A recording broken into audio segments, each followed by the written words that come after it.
7절까지 말씀입니다. 내가 여호와께 피하였거늘 너희가 내 영혼에게 새같이 내 산으로 도망하라 함은 어찌함인가. 하나님의 팔을 당기고 화살을 주위에 먹이며 마음이 가득하여 어두워져서 터가 무너지면 의인이 무엇을 하랴. 여호와께서는 그의 성전에 계시고 여호와의 여자는 하늘에 있으며 그의 눈이 인생을 통촉하시고 그의 안목이 그를 감찰하시도다. 여호와는 의인을 감찰하시고 악인과 폭력을 좋아하는 자를 마음에 미워하시도다. 악인에게 불을 던지시니 불과 악과 타오르는 바람이 그들의 자녀 속에 이르리로다. 여호와는 이로사 의로운 일을 좋아하시나니 정직한 자는 그의 얼굴을 배우리로다. 아멘. 자, 오늘은 인정함이 믿음의 출발입니다 라는 제목을 가지고 여러분과 말씀을 나누도록 하겠습니다. 여러분, 항상 하나님 믿으니까 좋습니까? 하나님의 일을 할 때 항상 좋나요? 하나님의 일, 헌신 이런 것들 하면 항상 기분이 좋고 막 행복해. 나는 이걸 왜 태어났어? 이런 사람 있습니까? 그러면 좋겠지만 그렇지 않죠. 예수를 믿어도 힘든 일이 있습니다. 육신의 모습을, 이 육신을 입고 사는 한 하나님 주시는 기쁨도 있지만 세상이 때로는 우리의 마음을 빼앗아가는 순간도 있기 때문에 그렇지 않을 때도 분명히 있습니다. 믿음이 약해질 때가 있어요. 그런데 이런 믿음이 약해지는 순간을 우리는 위기라고 생각하는데 그 위기를 통해서 하나님께서 더 크게 역사하시고자 하는 뜻이 있다는 것을 알면 좋겠습니다. 때로는 몸이 힘들어지고 때로는 마음이 힘들어지고 또 상황이 힘들어 또 물질로 힘들어 그런데 이런 것들로 인해서 주님에 대한 믿음까지 약해지는 경우가 있다는 거예요. 예수 그리스도에 대한 믿음 자체가 없어지는 건 아니에요. 예수를 믿습니다. 하지만 예수를 처음 만났을 때 그 뜨거움 있잖아요. 처음 은혜 받고 누렸던 기쁨과 즐거움이 더 이상 존재하지 않는 순간이 올 수도 있을까요? 있습니다. 순종하고 선신하는 것이 더 이상 우리에게 기쁨이 되지 못하는 순간. 그러니까 외면하고 싶은 마음이 커지고 게다가 내가 못하는 그 순종의 자리에 누군가 서 있는 것을 보면요. 내가 못하는 것을 저 사람이 저렇게 하네. 축복해줘야지가 아니라 오히려 그 사람이 꼴보기 싫어질 때가 있는 거 아십니까? 내가 못하는 것을 누군가 지속적으로 한다. 나는 이만큼까지 해서 하나님 앞에 뭔가 한다고 생각했는데 더 큰 일을 하는 사람들을 보면서 저 정도까지 해야 되냐고 하면서 꼴보기 싫어지고 같이 비교가 되니까 그런 마음도 들기도 합니다. 그런 나를 발견하기도 하고요. 그래서 어떨 때는 제가 제 자신을 볼 때 제가 너무 싫을 때도 있습니다. 그저 내가 당한 삶의 위기 속에서 속수무책으로 당하고 있는 내 자신이 미워질 때가 있습니다. 하지만 그러면서도 약해지는 믿음을 위해 어떤 결단도 하지 않아요. 될 대로 되라시고 그러다 또 좋아지면 막 좋아했다가 또 그것이 사라지면 또 축 처지고 예수님을 그토록 우리를 사랑하시는 그 예수님을 만나고 난 후에 뜨거웠던 마음이 왜 이렇게 쉽게 식을까요? 순간마다 다가오는 위기로 인해서 왜 우리는 그렇게 쉽게 하나님의 자녀로서의 자리를 포기할까요? 심지어는 이 시간 예배를 통해 아멘하며 감격하고 눈물 흘리며 기도했다가도 축도가 끝나고 당장 친교의 자리에서부터 하나님의 딸, 하나님의 아들로서의 품위를 쉽게 잃어버리고 맙니다. 상황이나 사람이 더 크게 보여 심지어는 섬기면서도 기쁜 것이 아니라 자꾸 손해보는 것 같고 나만 하는 것 같고 그런 마음이 더 커지는 이유는 뭘까요? 여러분, 이런 걸 보면서 느끼는 것은 영적인 싸움이 있다는 겁니다. 영적인 싸움이 있어요. 우리가 싸워내야 할 영적인 싸움이 있습니다. 오늘 이런 상황의 원인을 깨닫고 우리가 잃어버린 것들을 다시 한번 말씀으로 찾는 시간이 되기를 주님의 이름 안지로 축원합니다. 자, 첫 번째, 우리가 인정해야 될 것을 지금 말씀드릴 텐데, 첫 번째로는 여러분 귀신이 있을까요? 없을까요? 시골에 살면서 여러분 그 왜 처녀 귀신, 바람몽 귀신 이런 것들 또 무슨 귀신이 있지? 몽당 귀신 뭐 이런 거 그런 얘기들 하죠. 귀신이라는 게 있을까 없을까요? 마귀 사탄의 존재가 있을까요 없을까요? 이 세상이 과학적인 세상으로 계속 발전해 나가고 있지만 이런 귀신의 존재는 반드시 있습니다. 성경도 그건 인정하고 있어요. 마귀, 사탄, 악한 영의 세력은 반드시 있어요. 그래서 우리가 첫 번째 믿음을 갖기 위해서는 일단은 악한 것들이 분명히 있구나. 사람을 얘기하는 게 아닙니다. 악한 것들이 있으면 여러분 인정하고 나갈 수 있어야 됩니다. 여러분 방울뱀 얘기를 제가 몇 차례 했던 것 같은데 그 동물의 세계 이런 걸 보면요, 방울뱀하고 그 다람쥐랑 싸우는 장면이 꽤 나와요. 근데 그 중에서 나무에 다람쥐가 있고 밑에 방울뱀이 있어서 그 방울뱀이 다람쥐를 잡아먹는 그런 장면이 나옵니다. 방울뱀은 황야 시대에 무서운 독을 가지고 그냥 조금만 찔러 독이 들어가도 쉽게 죽고만 그런 아주 심각한 독을 갖고 있죠. 근데 이 방울뱀이 다람쥐를 잡는 방법이 참 특이합니다. 그 방울뱀 뒤에서 소리 나는 거 아시죠? 정말 소리가 나더라고요. 그러니까 방울, 따뜻한 소리가 나는데, 그래서 방울뱀이 하는 것 같아요. 자, 그 소리를 냅니다. 그럼 나무 위에 있던 다람쥐가 그 소리를 듣고요, 호기심에 발동해서 소리 나는 곳을 쳐다본다고 합니다. 그 순간 다람쥐의 눈과 독사의 눈이 마주칩니다. 다람쥐가 겁을 먹고 떨고 있을 때 독사는 밑에서 입을 벌리고 있고, 떨어서 주체를 못하는 거예요. 그냥 떨어지면 안 돼요. 그럼 떨어진 것을 잡아먹는 그런 장면이 나왔는데 눈만 봐도 벌써 사로잡히는 거예요. 여러분 보세요. 동물의 세계를 얘기했지만 눈에 보이진 않지만 우리를 이렇게 현혹시키고 유혹하고 우리를 잡아먹으려고 하는 존재들이 있을까요? 베드로전서 5장 8절에 그 말씀이 나옵니다. 자, 시작. 근신하라, 깨어라. 너희 대적 마귀가 우는 사자같이 두루다니며 삼킬 자를 찾나니. 여러분의 믿음이 혹시 지금 이 순간 느슨해진 것 같습니까? 믿음이 약해진 것 같지는 않나요? 뭔가 열심히 하다가 뒤처지는 그런 느낌을 받지 않나요? 그렇다면 제일 먼저 이 사실부터 인정해야 됩니다. 지금도 믿는 자들을 미혹하여 무너뜨리려고 세상을 두루 다니며 삼킬 자를 찾고 있는 사탄의 존재가 있습니다. 여러분 인정하십시오. 여러분 남편이나 아내를 보고 화를 내면 지는 겁니다. 명심하십시오. 친한 친구 룸메이트를 보고 혈기를 내면 그건 지는 거예요.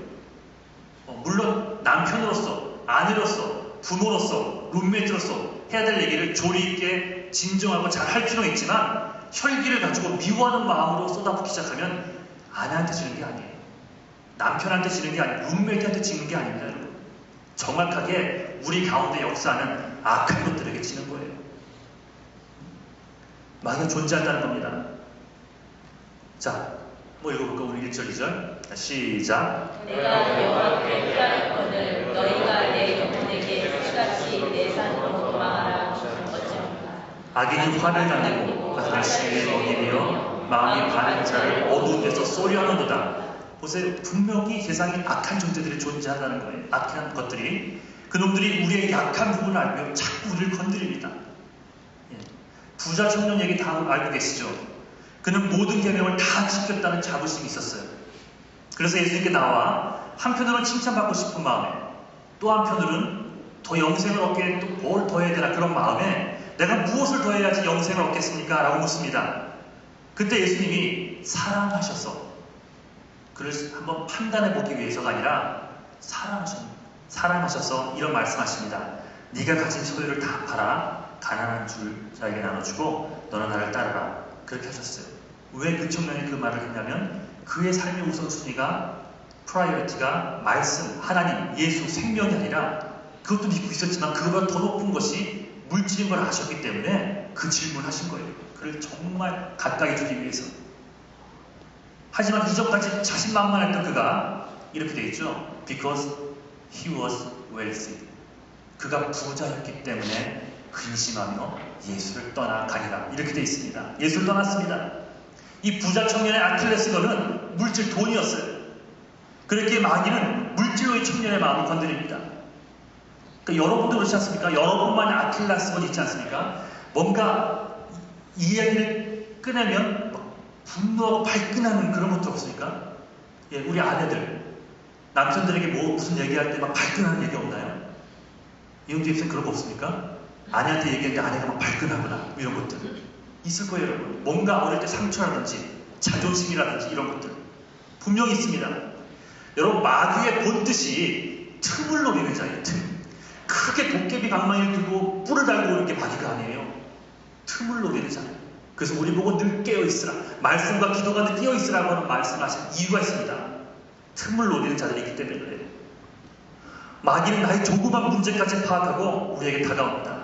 때로는 물질 문제로, 때로는 사람의 말 한마디로, 때로는 자존심을 건드리며, 때로는 어릴 적 상처로 무기로 다가옵니다.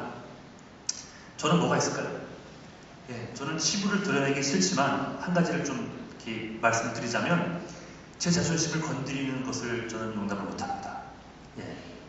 농구할 때 이런 거 말고 뭐 다른 거 말고 집에서 애들이 이렇게 얘기를 했는데 제대로 대답을 안 하고 막 화를 내고 거기에 막 그러면 화가 나요. 그래서 오늘 아침에 지혜한테 화를 내고 왔어요. 그러니까 엄마가 이제 뭐 좀 발라, 비비크림 발라 했더니 이 얘기를 하도 하거든요. 얼굴이 많이 안 좋으니까. 그래서 그 얘기를 하면은 네 하면 좋은데 네 하고 안 발라도 되잖아요. 아니 안 발라도 안 되지만 일단 네 하고 일단 그 순간은 그러면 되잖아요. 근데 그것을 뭐 얘기를 하면서 그래서 싫고 막 시간도 없고 막 얘기를 한다. 오늘 아침에 그러더라고요. 졸업 선물까지 이렇게 줬는데. 그래서 제가 좀 화를 냈어요. 화를 내고 저 기분이 안 좋더라고요. 기분이 상하더라고요. 1부 예배 드리는데 지혜가 앉아있잖아요. 교사니까. 설교는 이걸 하면서 지혜 얼굴 안 보려고 이렇게 왔다 갔다 이렇게 지혜가 없죠 지금? 있나요? 없죠? 이렇게 왔다 갔다 하면서 이게 보였나 봐 또. 여경 집사가 아까 여기 예배 드리는데 오더니 목사님 그러면서 애정의 눈빛으로 쳐다보더라고요.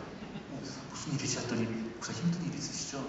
그게 보였나 봐요. 목사 힘든 뭔지 모르겠지만 목사 힘내세요. 저를 보시면서 힘내세요. 그래. 너를 보니까 더 힘이 다운되는 것 같아요. 고맙다고 이렇게 왔어요. 근데 그 전에 그렇게 풀린 게 제가 이제 1부에 맞춰 저기서 그 찬양단 연습할 때 저기 앉아 있었거든요. 엄마가 시켜준지 모르겠지만 지혜가 와서 이렇게 앉더라고요. 저를. 앉더니 아빠 쏘리 그러더라고요.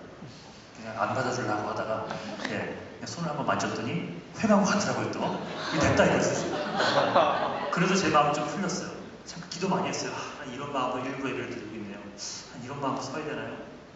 그런데 아무튼 하나님께서 제 마음도 좀 만져주셨고 이게 아무것도 아닌 것 같지만 뭔가 권위를 도전하고 내 것을 건드린다. 그러니까 아킬레스 건일 수 있잖아요. 지혜가 악한 놈이에요? 지혜가 악한 놈의 존재입니까? 그렇지 않죠? 뭔가 우리 사이에 말 한마디, 행동 하나, 환경 하나로 우리의 마음을 팍 뺏어가는 것들이 있을까요? 여러분 있다는 거예요. 영적으로 깨어있지 않으면 여러분 항상 사람 미워하고 끝납니다. 이렇게 우리들의 상처를 건드리며 다가오는 존재들이 있다는 것. 그 중에서도 믿음이 있다 하는 그리스도인들에게 최종적으로 오는 유혹이 있습니다. 그건 뭘까요? 의심입니다. 의심. 하나님 계실까? 정말 하나님 사랑의 하나님인가? 기도하면 들으시는 하나님인가? 하는 그런 의심들. 마귀가 아주 교활하게 의심 불신으로 우리를 파괴시킵니다. 특히 많은 경우에 있어서 우리의 가장 친한 지인이나 친구, 가족들을 이용해서 우리로 하여금 의심을 품게 만들고 불신의 자리에 앉게 만듭니다. 지금 네가 이렇게 힘든데 봉사? 안 해도 돼. 할 것도 많은데 적당히 기도해야지. 수요 예배, 목장 예배, 새벽 기도까지? 너는 뭔가 잘못하는 거야. 이게 다 뭐 정신 차려.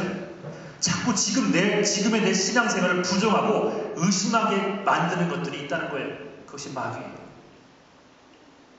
하지만 이런 위기는 반대로 생각한다면 하나님을 볼 수 있는 분명한 기회임을 또한 인정하십시오.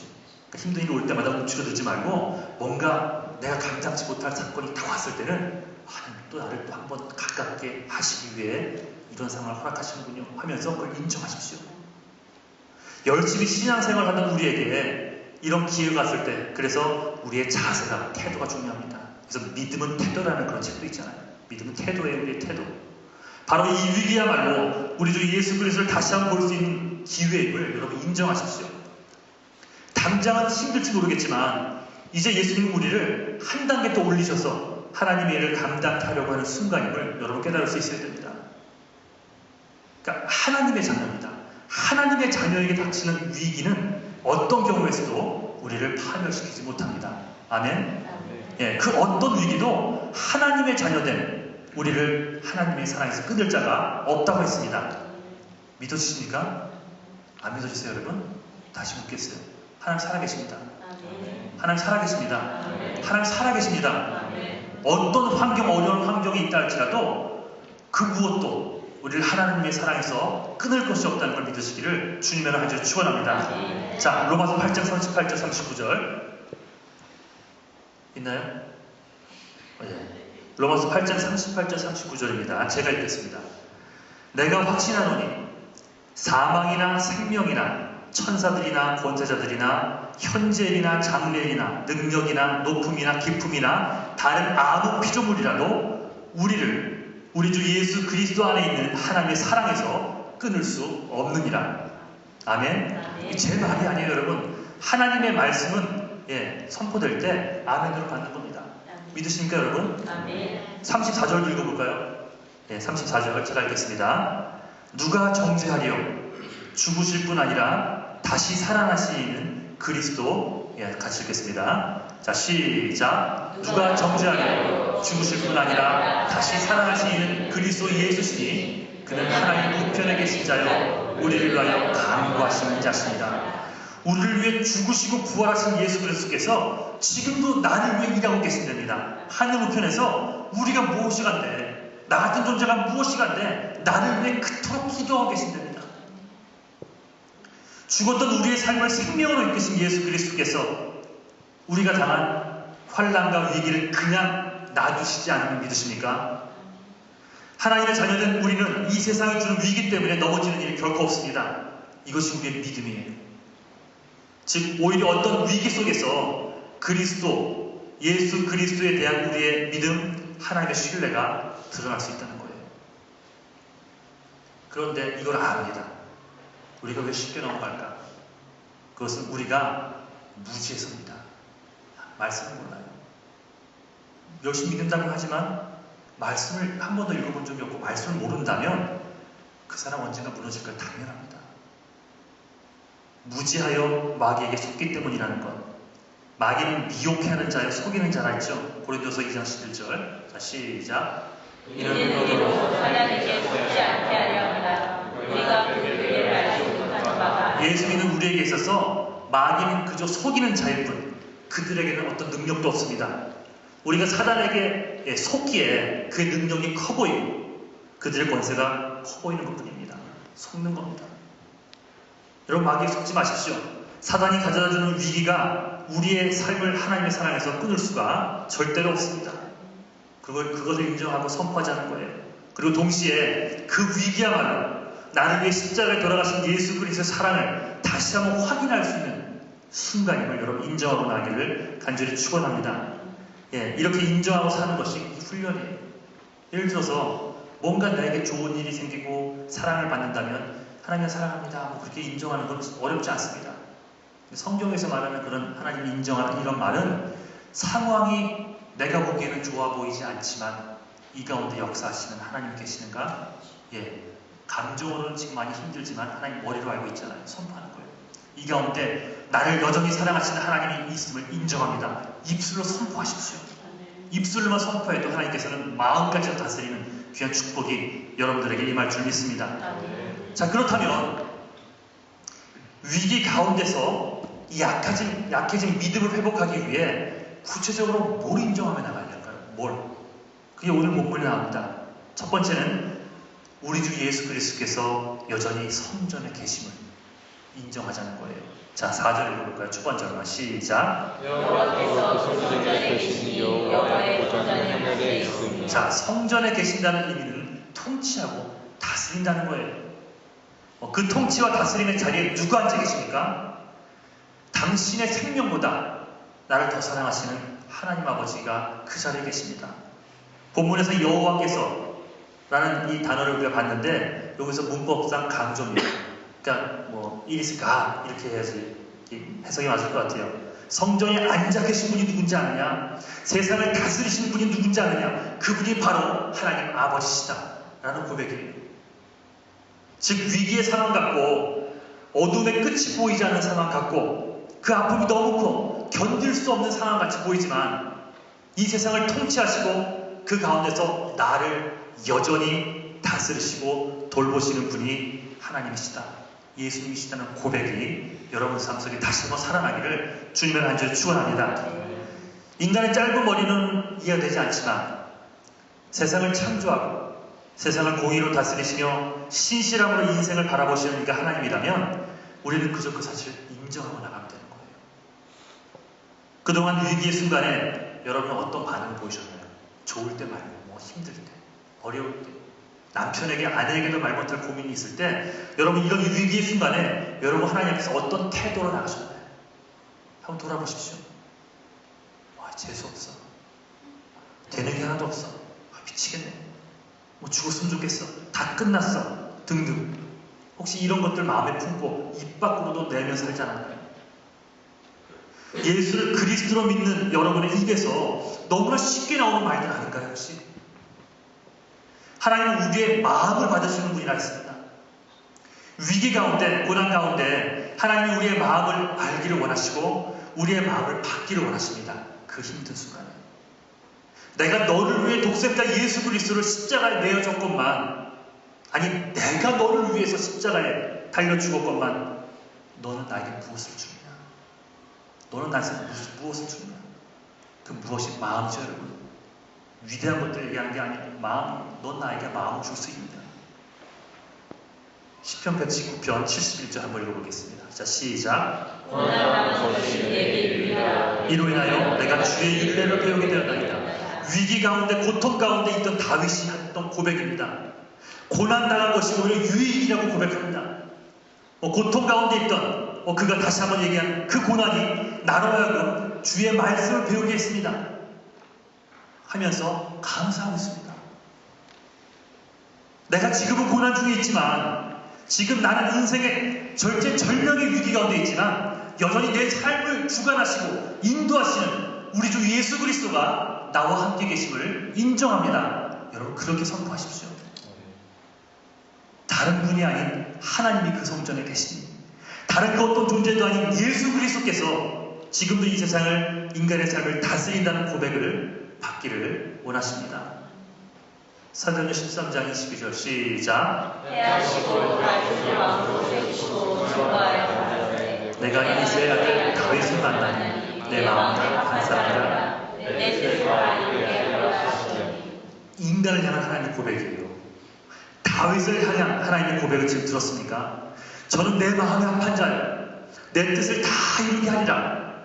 삶의 위기 가운데 절망하거나 불평하지 않고 여전히 하나님이 내 삶을, 이 세상을 통치한다는 다윗의 고백을 하나님 기뻐했던 거예요. 다시 말씀하지만 everything is okay 할 때는 뭐 이런 고백 할 수도 있고 그렇잖아요. 힘듭니까? 할 수 있죠. 정말 힘든 순간, 악한 것들이 육신을 입고 있는 이 세상 가운데 우리를 힘들게 만드는 그런 악한 것들이 판을 치는 이 순간, 그 자리에서 하나님의 살아계심을 인정할 수 있겠습니까?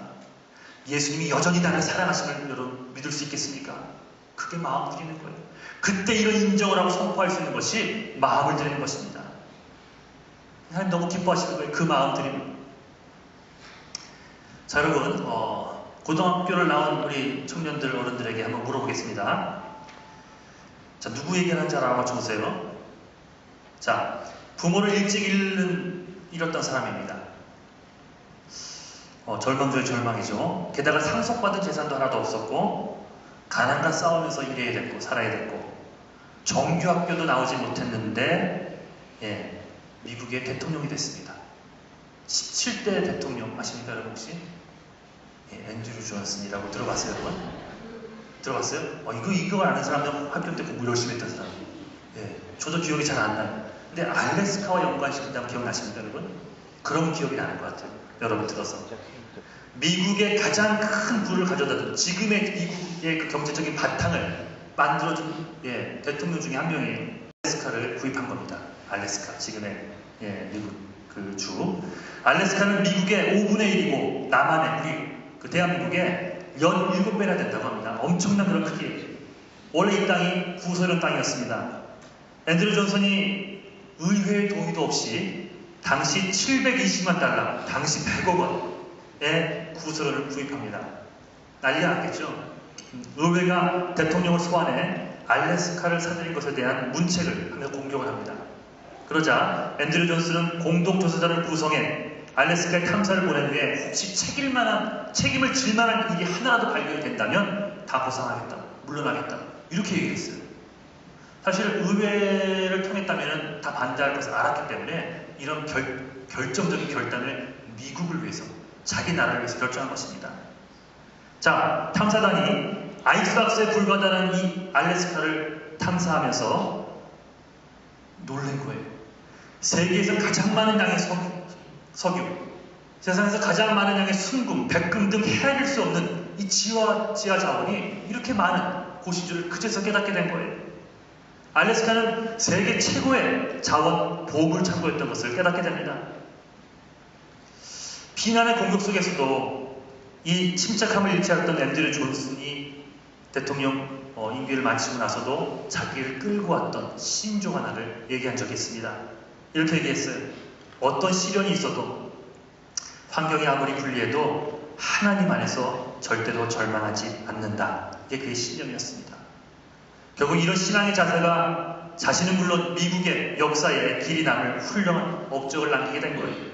그 힘의 원천이 바로 하나님 안에서 절망하지 않는다는 거였습니다. 하나님 안에서. 여러분 약해지는 믿음을 회복하시길 원하십니까? 정말 여러분 약해지는 믿음을 여러분 스스로 바라보면서 싫지 않습니까? 하나님을 기쁘시게 하는 믿음을 회복하길 원치 않으십니까? 사람의 칭찬, 세상의 인정과는 비교할 수 없는 인정을 하나님께 받고 싶지 않습니까? 그렇다면 바로 위기의 순간 때마다 여러분 고백하십시오. 독생자 예수 그리스도의 모습으로 이 땅에 친히 오신 하나님 아버지, 상황은 그리 좋아 보이지 않지만 그로 인해 내 마음에서 기쁨도 많이 사라졌지만 오늘 이 순간 다시 한번 고백합니다. 주님이 여전히 나를 다스리고 계심을 선포합니다. 주님이 여전히 내 자녀들과 함께 있음을 선포합니다. 선하고 아름다운 뜻을 가지고 나를 그리고 내 자녀들을 여전히 다스리시는 예수 그리스도를 찬양합니다 하고 마음이 안 되더라도 이 알자 배웠잖아요. 머리로만이라도 선포하십시오. 하나님께서 그 기도를 기뻐 받으시고 움직이기 시작하실 것입니다. 자, 잠언 3장 6절 시작. 다시 한번. 너는 범사의 길을 인정하라. 그리하면 내 길을 지도하시라. 인정하라는 거예요. 하나님 역사할 때는 믿음을 보여드릴 때 역사합니다. 그것은 우리가 하는 믿음의 발걸음을 뛰는 것, 하나님 인정하는 것, 예수 그리스도를 내 구주로 받아들이고 선포하는 것, 그 순간 역사하시는 하나님을 경험하게 될 것입니다. 두 번째, 자 11편 4절 후반절 시작. 두 번째는 첫 번째와 연관이 될 수 있겠지만 주님이 여전히 나를 바라보고 계심을 인정하라는 거예요. 나를. 하나님을 제 일편을 바라보세요. 자, 기뻐 바라보시는데 그 중에서 목사님은 바라보겠지. 사모님, 우리 집사님들은 바라보겠지만 나는 여러분 아니에요. 하나님은 여러분들을 한 명 한 명 주시하시고 바라보고 계십니다. 인정하십시오. 마음이 힘드니까 하나님 나를 바라보고 계신 주님을 찬양합니다. 주님 나를 바라보고 계시죠 하고 선포하십시오. 사랑하는 사람이 나를 주시하고 있다는 이유만으로도 죽고 싶던 사람이요 다시 살아갈 이유를 찾습니다. 세상적으로 그러지 않습니까? 옛날에 서태지와 아이를 때 막 그 팬들끼리 싸움이 일어났었어요. 왠지 아세요 여러분? 서태지가 나를 봤다는 거예요. 그래서 아니 그냥 본 건데 나를 봤다는 거예요. 나랑 눈 음습에. 근데 그 옆에 들은 아니 나라는 거예요. 그게 싸움이 되더라고요. 우리는 우습죠? 그게 싸움이 돼요. 사랑하는 교회 오빠가 자매를 찾아봤어요. 자, 효경을 찾아봤을까? 승현을 찾아봤을까? 둘이 같이 앉아있잖아요. 둘 다 지금 무슨 생각하는 거야? 나를 바라봤을 거야. 근데 저는 그 뒤에 있는 상부를 바라봤어요. 뭐 이런 걸 할까요? 그런 생각 하나만으로도요, 사람의 그 마음이 달라져요. 사랑하는 사람이 나를 주시하고 있다는 이유만으로도 정말 죽고 싶었던 사람이 살아나는 게 있어요. 하물며 우리의 죽을 죄를 없애기 위해 온몸이 피멍이 들면서 두들겨 맞으시고 물과 피를 십자가에 다 쏟으신 예수 그리스도께서 나를 사랑하심으로 바라보고 계신다면 고통 가운데서도 아니 죽음의 순간에서도 살아갈 충분한 이유가 되지 않겠습니까? 우리가 힘든 이유가 뭔지 아세요? 그 사실이 있기 때문에 그래요. 자꾸 저 사람이 나한테 이랬어. 이것만 바라보는 거예요. 저 사람만 아니었으면, 아빠만 아니었으면, 아내 남편만 아니었으면 이렇게 이걸 잊어버린 거예요. 다시 회복해야 됩니다. 예수님은 우리를 절대 포기하지 않으십니다. 하나님은 너를 지키시는 분, 너를 절대 포기하지 않으며 포기하지 않으신대요. 포기하지 않는 분. 1분 1초도 졸거나 주무시지 않는 분이 여러분의 하나님 아버지십니다. 자, 121편 4절 시작.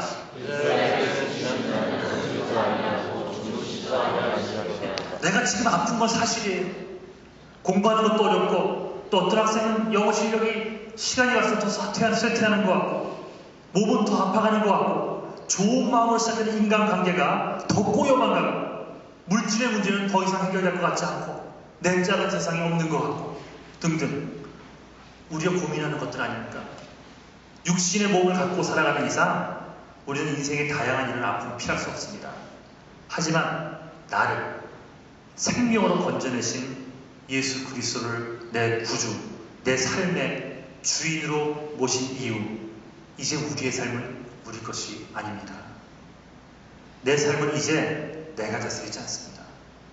내 삶은 이제 예수님 겁니다. 내 삶의 주인은 이제 예수님이세요. 내가 생각하고 말하고 행동하는 모든 기준이 이제 예수 그리스도요 그분의 말씀이어야 합니다. 우리는 우리의 삶을 예수께 맡겼기 때문에 주님께서 우리를 어디로 이끌든 우리는 때로는 힘들어도 감사하고 인정할 필요가 있다는 거예요. 누가복음 18장 27절 시작.